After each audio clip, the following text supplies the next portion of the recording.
एक दिन श्री जी और ठाकुर जी दोनों निकुंज में विराज रहे। सब लोग ध्यान से सुनियो। सेज पर बैठे हैं और सामने सबरी सखी समाज बैठी है। जहां सखाओं का प्रवेश नहीं है समझो वो निकुंज है। निकुंज में जब ठाकुर जी लीला करते हैं तो वहां सखा भी नहीं जाते, वहां केवल सखी। ठाकुर जी की भी सखियां हैं और किशोरी जी की भी सखियां हैं। ठाकुर जी की सखियों की अग्रगण्या कौन है? यमुना जी। और किशोरी जी की सखियों की अग्रगण्या कौन है? श्री ललिता जी। निकुंज में अब सब जगह अपने अपने भाव, हरिवंशियों में अलग हैं, हरिदासियों में अलग हैं, वल्लभ कुल में अलग हैं, सब जगह के भाव अपने अनुसार सब है और सारे भाव उचित हैं। हमारी एक और प्रार्थना सुनिए, कभी हरिवंशी अगर हरिदासियों की भावना सुनते हैं तो उसके प्रति कभी आप लोग, हम एक बात सब युवाओं से कहते हैं, हमको देखो, हम स्वयं कौन है? रामानुज जी हैं, लेकिन हम लाल जी की सेवा किनकी करते हैं? वल्लभ कुल के ठाकुर जी। कथा किसकी सुनाते हैं? श्री राधा रमण जी का खूब नाम गाते हैं, गौड़ियाओं के ठाकुर जी। अब ये संप्रदायों की बात हो जाती है तो संप्रदाय विभाजित हो जाते हैं, पर हम सबके भाव सुनते हैं। हम हरिदासियों के भी, हम हरिवंशियों के भी, हम रामानुजियों के भी, हम वल्लभ कुल के भी, हम निम्बार्कियों के भी, सबरे पंथ हमारे हैं, सब में ठाकुर जी। देखो संप्रदायों में श्री जी और ठाकुर जी तो नहीं बदले ना, श्री जी भी हैं ठाकुर जी भी हैं, तो हम क्यों बदल जाते हैं? अरे आप तो वल्लभ कुली हो, हम तो ये हैं। नहीं, सबके भाव सुनो और सबके भाव को स्वीकार करो, सबसे प्रेम करो।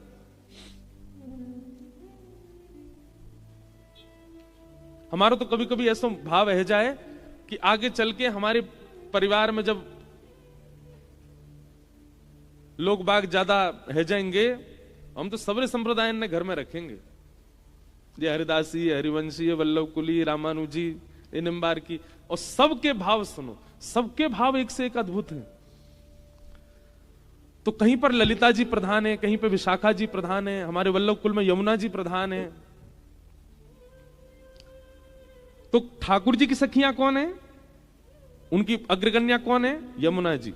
और किशोरी जी की सखियों की अग्रगण्या है श्री ललिता जी।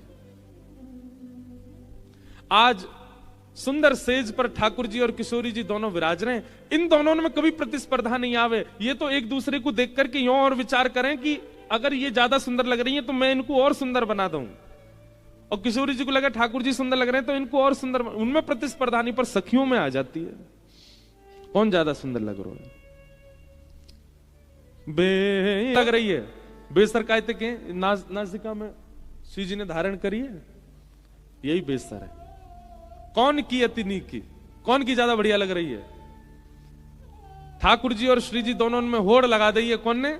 सखिया ने। उनमें आपस में नहीं है होड़, सखी करवा रही है, कौन की ज्यादा बढ़िया लग रही है। अंदर ही अंदर घुसपुस है रही है। ललिता जी आदि करी, अरे हमारी श्यामाजू की बेसर के आगे लाला की तो फीकी है। देखो तुम दूर से देखो, अपने आप ही ना लग रहा हो कि लाला की बेसर की ने प्रकाश ने कम है, तो बेचारी सब ठाकुर जी की सखियां कम है। अब ठीक है, हमारो लाला ने एक सांवरो है तो वाह को तुम सबरे ऐसो भाव करते रहो, कोई फर्क ना है। नेक हमारो लाला गोरो होता ना, ये कृष्ण लला तुम होते लली तो गले कट जाते करोड़न के। ठाकुर जी ने बहुत बड़ी कृपा करी कि ये लाला ही बन के आए हैं। अगर ये कहीं लाली बन के आ गए होते, अच्छा कोई अंतर नहीं है तो लाला, पर श्रृंगार पूरा लाली इनको सही करें। हमारे लाला को लाली बनना बहुत अच्छा लगे। अब मैं कल कथा में, अब तो कहे नहीं कर, बेसर पहन के बैठ जाऊं कितना विचित्र लगूंगा है। आप लोगन की चल जाए तो पहनाऊ दोगे? अच्छा ये वाले उत्सव में तो नहीं, प्रथम उत्सव हुआ था ना जब लाल जी का, तब हमको चुनरी पहनाई थी लाल जी की आरती में। हमारे पीछे कई नाथ द्वारा के वैष्णव बोले, महाराज जी मेहंदी रचवाओ, हाथन में कड़ूला पहनो, पामन में पायल पहनो, तब आरती स्वीकार होगी। मैंने भैया हाथ जुड़वाए लो, मन से यशोदा बन जाऊंगा, श्रृंगार ते बनगो तो भिंडलासी दिखूंगो। सब कहेंगे देख गोबर चोटी डोल रही है। लेकिन हमारे लाला को संकोच ना हो भाई। महाराज कुंडल भी अनेक प्रकार के पहने ठाकुर जी, एक एक कुंडल यहां, फिर एक कुंडल एक ऐसा पहने ठाकुर जी, वो यहां से पूरे पीछे ऐसे घूम के जावे, यहां पहनेंगे, फिर इनमें ऊपर भी धारण करेंगे, फिर इन सबन को धारण करेंगे, फिर आगे ऐसे मकराकृत धारण कर लेंगे, यहां चुबुक धारण करें, यहाँ पे नथ बेसर पहनेंगे, गले में खूब सारे हार पहनेंगे, हाथन में कड़ूला, एक ते काम ना चले, खूब सारे पहने, यहाँ पे चुटीला धारण करेंगे। बिल्कुल श्री जी को इसमें भाव क्या है? हम आरसी क्यों दिखाते हैं ठाकुर जी को? जब आरती होती है तो वंशी जी पधराने के बाद, वेत्र जी पधराने के बाद ठाकुर जी को आरसी क्यों दिखाते हैं? मैंने कथाओं में बताया है, ठाकुर जी का जो श्री अंग है ना, वो ठाकुर जी हैं, और ठाकुर जी का जो श्रृंगार है वो श्री जी हैं, वो किशोरी जी हैं। सिर के मुकुट से लेकर के पैरन के नख की पायल तक सब कछु श्री जी हैं। तो ठाकुर जी आरसी में यूं देखें, आज मुंह पे श्री जी ने कितनी कृपा करी, कितनी आई है मेरे ऊपर, कितनी माला आई है, कितनो मुकुट आया हो, कितने कुंडल आए हैं, कैसी श्री जी मुंह पे कितनी शोभायमान है रही है। नेक मुकुट दिखाओ तो तब ठाकुर जी को आरसी दिखाई जाए। तो पहले आरसी ठाकुर जी को दिखाई जाए, ठाकुर जी रज रज के देख लें, फिर रज के देखने के बाद फिर ठाकुर जी अर्चक से, मतलब जैसे हम अर्चक हैं तो हमसे कहेंगे नेक तू देखियो कैसा लग रहा हूं मैं, तो फिर एक बार देख, फिर हम देखेंगे, तो देख के कहेंगे लाल जी बहुत जोर के लग रहे हो। वो नेक दूर ते और दिखा, फिर दूर ते दिखाते हैं, देखो लाल जी वो बढ़िया लग रहा हूँ, हाँ अब आरती कर मेरी।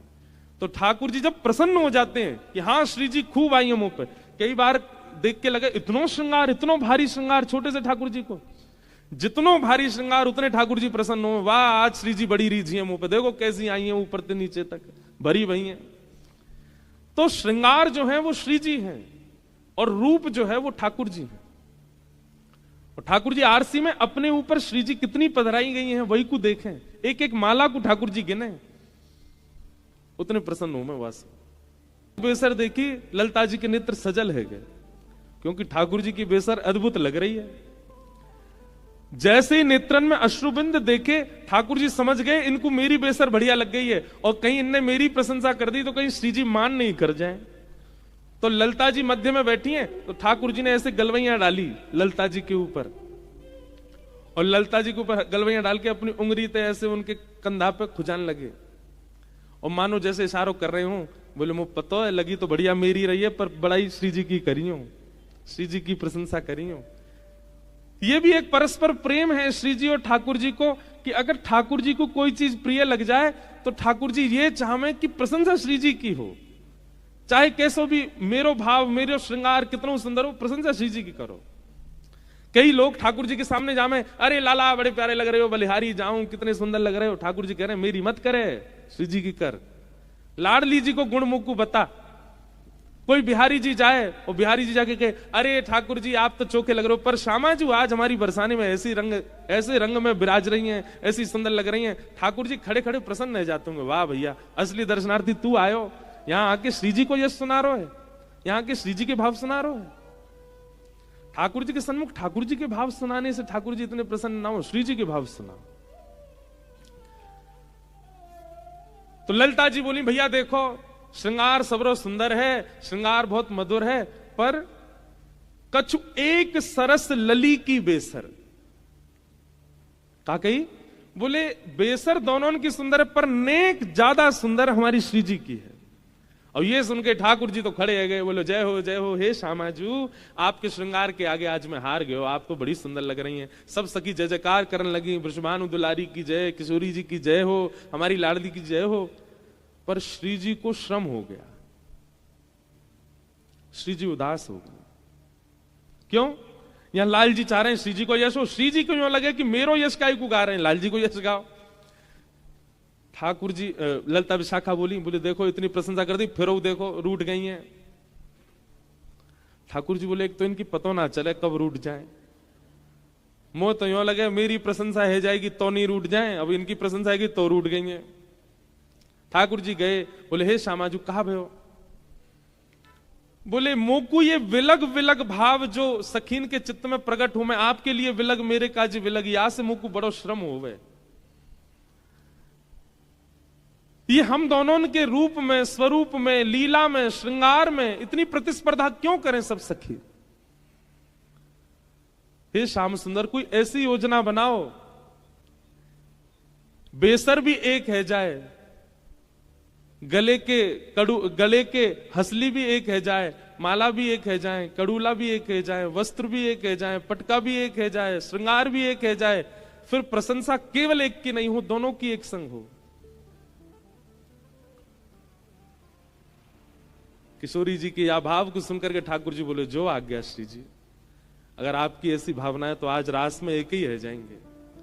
और रास बिहार करते भय श्री जी, ठाकुर जी अपने कटी पे हाथ धर के खड़े हैं, श्री जी दोनों भुजा उठा करके नृत्य कर रही, और नृत्य करते करते करते करते करते करते ऐसा नृत्य भयो, ठाकुर जी श्री जी के भाव समझ गए कि एक करनो है।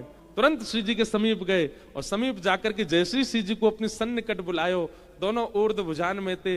श्री जी और ठाकुर जी चैतन्य है, चिन्मय स्वरूप है, हमारी तरह जड़ नहीं है ठाकुर जी।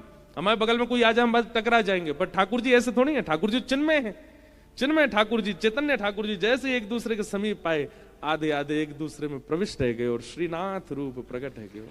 अब बेसर भी एक है गई, हसली भी एक है गई, माला भी एक है गई, मुकुट भी एक है गयो, चूड़ामणि भी एक है गई, कड़ूला भी एक है गए, श्रृंगार सबरो एक है गयो।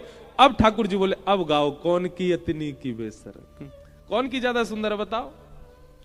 सब सखियां बलैया लेने लगी, बोले अरे हम तो भूल ही गए कि हम प्रतिस्पर्धा श्रृंगार में कर रहे हैं, प्रतिस्पर्धा लीलान में कर रहे हैं, ये होड़ कर रहे हैं आप दोनों के बीच में, पर आप दोनों तो एक ही हैं।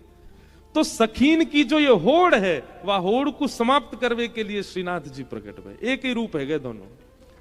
बोले अब जो भी यश गाओगे वो दोनों उनको गवेगो, एक को नहीं गवेगो। श्री जी को अलग गौरव, ठाकुर जी को अलग गौरव, ये अलग अलग से ठाकुर जी बड़े बेचैन भय, तभी एक आकार रूप है कि श्रीनाथ बने। ऐसे हमारे ठाकुर जी ये एकाकार रूप हैं।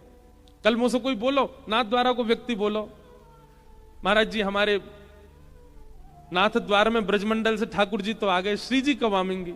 मैंने कहा अरे राम जी कहा पूछ लियो आपने। पहली बात, आपको अभी तक यही ना पता हो कि श्री जी यहीं विराज रही हैं। ये ठाकुर जी की उर्द बुझा तो श्री जी तो हैं। श्री जी नहीं आई होती तो ठाकुर जी की हिम्मत है कि आ जाएं ब्रज से बाहर। श्री जी आई हैं तभी तो ठाकुर जी आए हैं। और दूसरी बात, फिर भी आपको लग रहा हो श्री जी नहीं आई, ले आओ ठाकुर जी को वापस वृंदावन, श्री जी तो वहीं रहेंगी, श्री जी ना जामे। श्री जी हमारी अखंड ब्रजवासी हैं, ब्रज तज ने को उभार ना जाए हमारी समाज में, तो सदा वृंदावन में रहे। हमारे ब्रज में कहें विपिन राज सीमा से बाहर, हरियु को ना ही निहार, रे मन वृंदा विपिन बिहार। ठाकुर जी कभी कभी ब्रज से बाहर जाके की लीला करें तो श्री जी कमर करके खड़ी है जाए, बोले पहले यहां आओ, यहां भीतर प्रवेश करो, यहां लीला करो तब देखूंगी। अब आप इसे में ज्यादा मत ले जाओ मुझे, नहीं तो फिर ब्रज की महिमा के आगे फिर सबरे फीके से लगेंगे। लेकिन श्री जी नहीं है नाथ द्वारा में, ये बात तो आपको सोचनी ही नहीं चाहिए, चिंतन में भी नहीं आनी चाहिए आपके। बिना श्री जी के ठाकुर जी पधार ही नहीं सकते, श्री जी विराज रही हैं। मैं तो द्वारिका में भी यही बात कहूं, जैसे यहां पर दो भुज ठाकुर जी, एक भुजा श्री जी की है, एक भुजा ठाकुर जी है, एक अंग श्री जी को है, एक अंग ठाकुर जी को है। अब कहेंगे लोग द्वारिका में, मैं द्वारिका में भी है, यहां दो भुजा है, वहां चतुर्भुजा है, तो चतुर्भुजा में दो भुजा श्री जी की हैं, दो भुजा ठाकुर जी की हैं। और श्री जी और ठाकुर जी दो दो भुजान में प्रकट है, चतुर्भुज में है, तभी तो द्वारिकाधीश है, वहां पर भी श्री जी है। श्री जी की भुजा कौन सी है? तो कोमल आयुध जिन हस्तन में, वो श्री जी की भुजा है। शंख और पद्म, यानी कि शंख और कमल, ये दो जिन भुजान में वो श्री जी के हैं। शंख चक्र और गदा जिन भुजान में वो ठाकुर जी की है, वहां पे भी श्री जी विराज रही हैं अंतरंग भाव से। श्री जी के बिना ठाकुर जी ना ही विराज सके। और सबसे बड़ी बात, अब अंगन में भेद बताओ, इनमें भेद बताओ, श्रृंगार ही श्री जी है। ये जो ठाकुर जी इतने सुंदर लग रहे हैं वो काय मारे लग रहे हैं? श्री जी तो विराज नहीं है शीश से नख तक। तो श्रीनाथ एक रूप नहीं है, अनेक लीलाएं एक ही स्वरूप में विराजमान है। देव दमन, नाग दमन, इंद्र दमन, रास बिहारी, गिरवरधारी, सारे स्वरूप हैं श्री ठाकुर जी में।